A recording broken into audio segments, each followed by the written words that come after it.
The real reason boomers are broke. You'd be actually surprised, contrary to popular belief, when you hear all of the memes and the funny jokes and the rhetoric about how a boomer, they bought their house way back in 1974 for $15,000 and a couple of bags of potatoes, and they were able to sell it here in 2023 for the right price of $1.9 million. We all get laughs and chuckles, and in some cases there are a few of those markets that are actually like that. But contrary to those beliefs, there are many boomers that are truly broke. Most boomers were faced with a series of challenges that many of us could only dream of. Welcome back to the hustle, everybody, and welcome back to the grind. And thanks so much, Starboard, for the beverage today. It is a chilly one. Of course, I've got the vest on. Things aren't always what they seem. And yes, many, unfortunately, boomers are broke. They don't have the money and the resources to retire, to live comfortably. And while many people believe that now you need $1.2, $1.5 million or more to comfortably retire, but there certainly are a lot of people struggling to make ends meet today. We hear with the cost of living crisis. We hear, of course, with taxes, inflation. So it begs the question, why are so many boomers broke? Pensions, the concept of pensions, publicly funded pensions, are not quite what they were back then. As a matter of fact, many boomers, when they were born, there is only a couple decades separating their birth dates, as well as the whole invention and concept of pensions. A lot of these organizations, companies, big corporations, didn't even offer up pensions either. And the idea of index funds, IRAs, are something that are actually very, very new. Now, 401k spawned from a scenario of a required need for investments, but ultimately, a lot of these companies just looked at ways of deferring taxes, offering up buy-in by the employee themselves, having more skin in the game by the employee. Many boomers got the rhetoric that they were living longer due to modern medicine, due to changes in lifestyle, food. The obvious learning, education, was enough to get people to live a little bit longer, and the trends were obvious. So that built a lack of confidence. A lot of boomers didn't even realize how much they had, what they needed, what it meant to be able to retire. The whole concept of retirement was very new. Social Security was new. The government-funded pensions was quite new to the experience. And a lot of them were learning. Now, unfortunately, there was many hurdles for boomers along their life. A lot of it was the lack of information. They did not have the information what it took. Sure, while 401ks became available and there was that recent addition to publicly funded resources, they just didn't have the information. Like today, at the fingertips, YouTube, there's information all over. Google, you can search from top to bottom, learn how much you need to invest, put away, index funds, Roth IRAs, of course, 401ks, and even the publicly funded social security systems, both Canada and US, meant that now we understand what's available at our fingertips. It's a few keystrokes and we can find out what it takes to retire, whether we can retire, how many years it takes to retire. But see, they didn't have that. So the lack of confidence was there. They didn't understand it. They didn't get trained it. Nobody was taught this in school. And it was a sad state of affairs. As a matter of fact, I know numerous boomers myself that have struggled, several of which have actually gone through personal bankruptcy throughout their life. Bankruptcy, why? Well, you get into a life, the typical life of debt, buying houses, you buy your car, you get into life, but you also don't know. You don't know what you don't know. And that's unfortunate reality of many boomers. They just didn't know. They didn't know where to invest, how to invest. They didn't know the resources available. And unfortunately, a lot of companies just don't offer up benefits. Now, we saw a peak a couple of decades ago where a lot of these companies would offer up some of these pensions, these plant pensions or organization, corporate pensions. Well, guess what? That's going away. So unless you're a firefighter or a frontline worker, or unless you work for the government, it seems like pensions, the defined benefit pension, are going away. So that leaves a lot of people with a lot of strong insecurities. And while a lot of these folks that I personally knew that went through bankruptcy, they had to start again. And see, things like the Great Depression were factors. I mean, we look at that and we say, well, we're going through something very similar right now. But you've got to think about the amount of people that were unemployed and the ratio of those that actually had money to those that did not. It was way askew. The funds were not there. People didn't have the resources. They didn't have the information. And when they hit the rock bottom, they had to find their own way to scratch their way to the top again. The worst part is, pre-boomers, about 1 in 4 didn't actually have any kind of resources or the ability to retire. And in Canada, 21% said they had nothing, no plans in sight, and no hope for the future of retirement. Many boomers also saw the rising costs of living climbing at an alarming rate. The rising cost of healthcare was eating up and eroding any kind of small savings that they had at the time. And sure, while today we look at the millionaires' secrets in terms of getting rich, well, obviously it's about investing, 4% rules. We have all of these different rules that allow us to earn and learn while we move. But they didn't have that back then. And when we talk about the equity funds, investing your money, like today we start thinking about things like RSPs and mutuals, and we put money away. And if you look at an average growth rate of, say, about 8 to 12%, we can enjoy some sort of level of growth. So a lot of people, they put away, save over their lifetime $100,000, $200,000, $300,000, $400,000. And if you start that when you're young, by the time you're retired, you could be up closer to that $750,000, maybe $1 million. Now, it sounds like a lot of money, but if you really figure it out and you consider the fact that most people consider comfortable living in retirement looking closer to $50,000 to $80,000 a year, that is a comfortable outcome, but it's not rich. Nobody's getting rich from that. That's just enough to get by. Unfortunate part is many boomers don't have anywhere near that. And many have reported they have literally $0.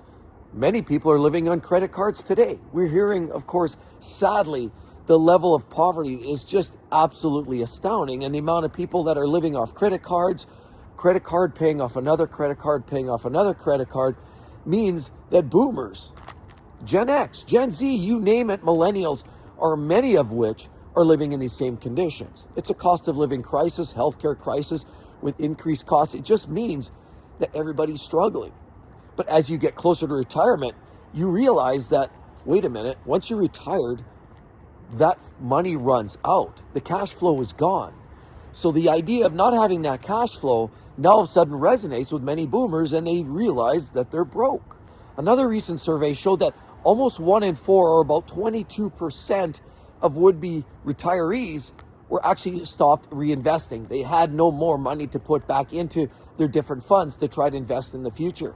And as many as 16% have said they're actually withdrawing money. They're using some of their investment funds just to get by, to pay for food, just to survive. And the worst part is, on top of it, a recent Goldman Sachs survey suggested that boomers definitely are putting off their retirement. They're working longer, later than many generations before. While the generation previous were able to retire with a defined benefit pension, we're able to go away in quiet and peace and enjoy those wonderful days, walking on the beach, taking the grandkids for an ice cream, and just enjoying those leisurely walks. Sad reality is, now according to this recent survey, is that they're pushing it off. Many are retiring between that 65 to 69. Rather than trying to be retired in that 62 to 65 range, it's quite obvious many are pushing back their retirement.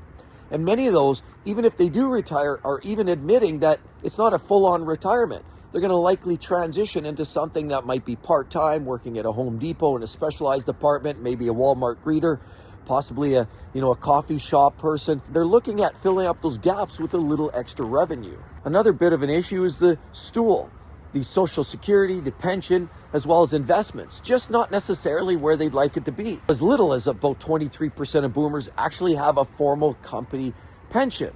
That's right, they rely exclusively on their savings, earnings, whatever they had in a bank account, and a little bit of that Social Security. $1,000, $1,500 a month. That's not much. That's not enough to live on, and it certainly makes many feel poor. So having those investment funds available is what everybody's hoping for. Having investments, having the pension.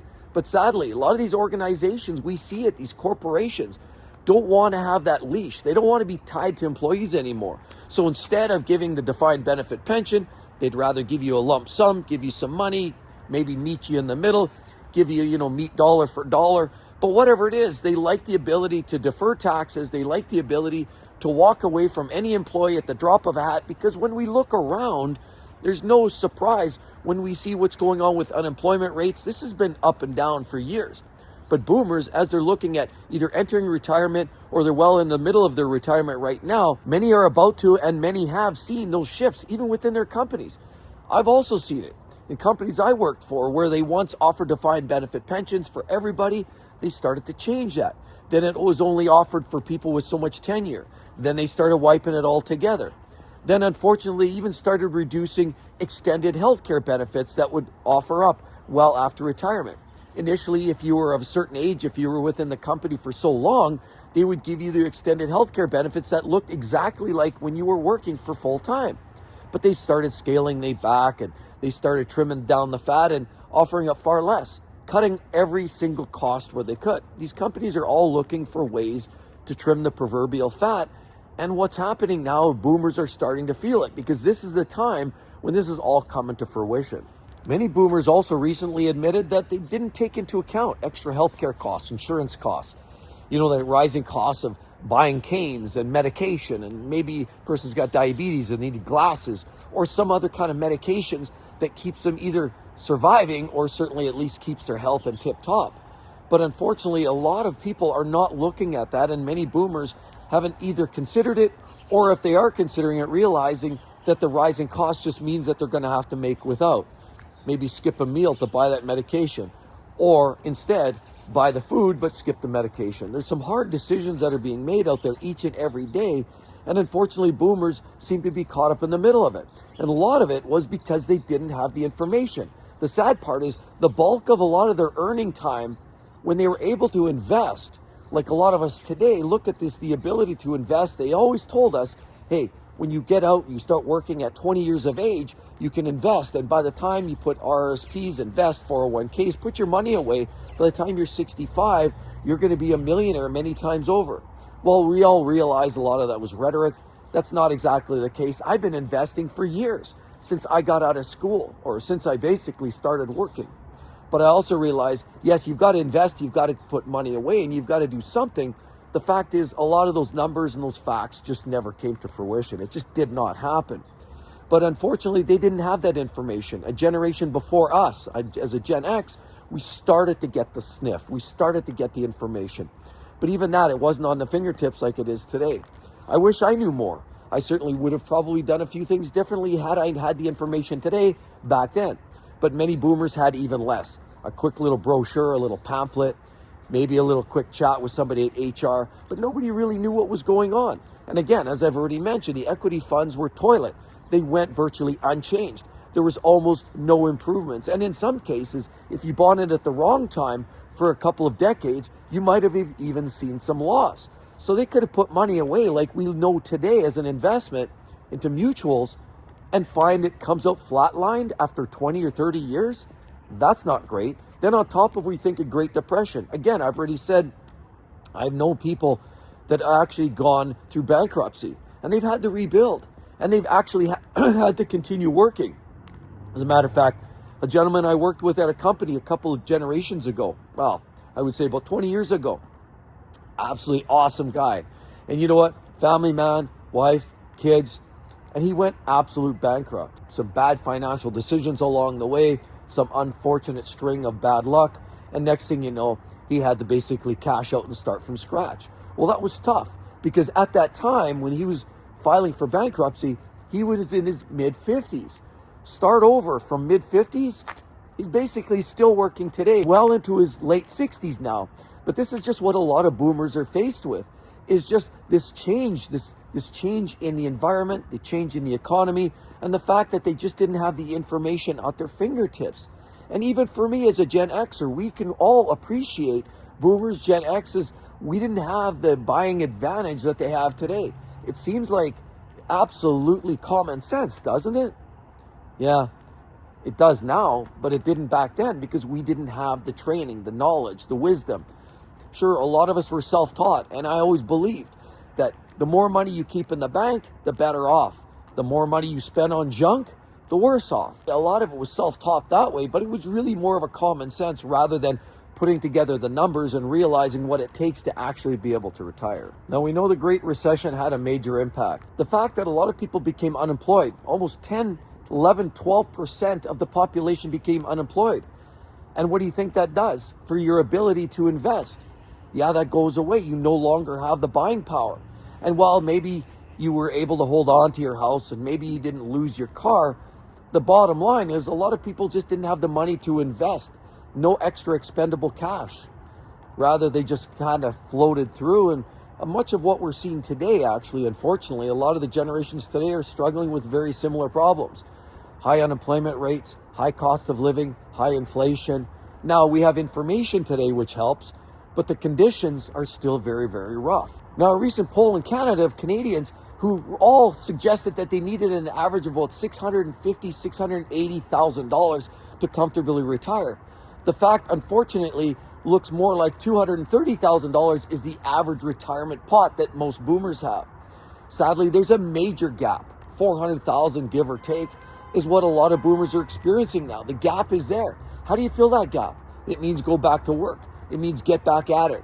Go work part-time, hustle, grind, whatever. That is just what's going on. And many boomers are realizing, even if they did happen to have some money put away, they've got this massive shortfall. But this is happening in the US as well.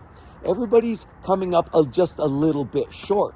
When you look and run the calculations and you say, well, I need X amount just to survive, food, housing, clothing, maybe that one little holiday every 2 years, whatever it is, and you run those numbers, and that's after-tax earnings, switch that around, and then, of course, look at what you actually need to survive for the next 20 years, the major gap is absolutely jaw-dropping. Also, according to a recent LIMRA survey, it looked like boomers had less, on average, in a household income of $100,000 invested. That's not very much when you think about how much longer you're going to live. A lot of people are assuming that they're going to live till they're 75, 76, the average life expectancy. That puts the average boomer needing at least 10 to 15 more years of income. When you think about even at $50,000 a year to survive, that's $500,000.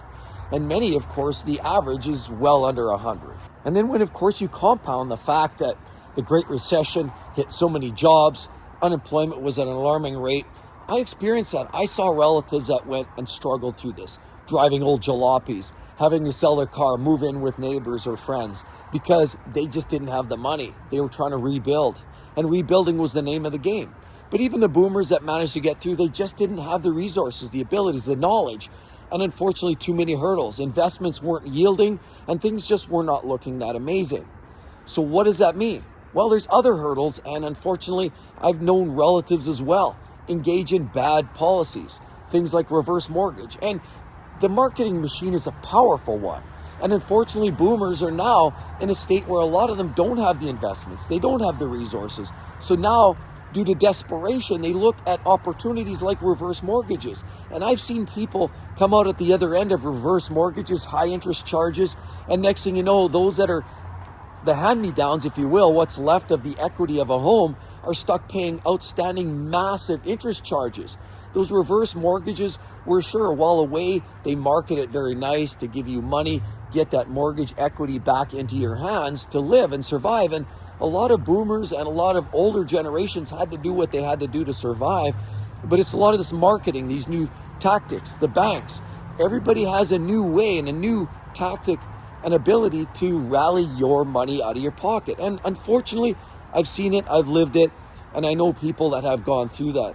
So I certainly can appreciate boomers have struggled. They've had a tough time. Things aren't always as it seems. And those that, had that big yield, that switch over, that $15,000 house that turned into $1 million house, those were able to turn that into a little bit of equity and hopefully live off that. Now, of course, governments are also looking at the ability to, let's look at perceived value, or this value that your house looks to have. They're actually looking at chasing the equity in your home and tax that as well. We know in Canada, secondary residence, some boomers, of course, were able to invest into that secondary residence, possibly buy a little lakefront property, and some of them were able to cash out. Some boomers did particularly well, others didn't. And many that had that second home were subject to massive tax implications now. Now, the governments, the way it stands, are also looking at primary residence, a taxation means to grab more money out of a boomer's wallet. They've had their ups, they've had their downs. Some have come out well, many have not. But ultimately, it's just a sign, and certainly a time that I've learned as a Gen Xer. I've seen I've seen the boomers. I've seen how my parents have lived. I've seen how relatives have lived. I've seen how friends have lived. Some have done well and some have really struggled. But I've taken that collection of information and realized that investing and saving is the best way to somehow skate through this. Easier said than done. Unemployment is a quick, fast way to knock those money out of your hand. Unfortunately, even healthcare costs are enough to knock that down as well. So it's easier said than done. We know boomers have had some serious struggles, but that, in fact, sadly, is why many boomers are broke.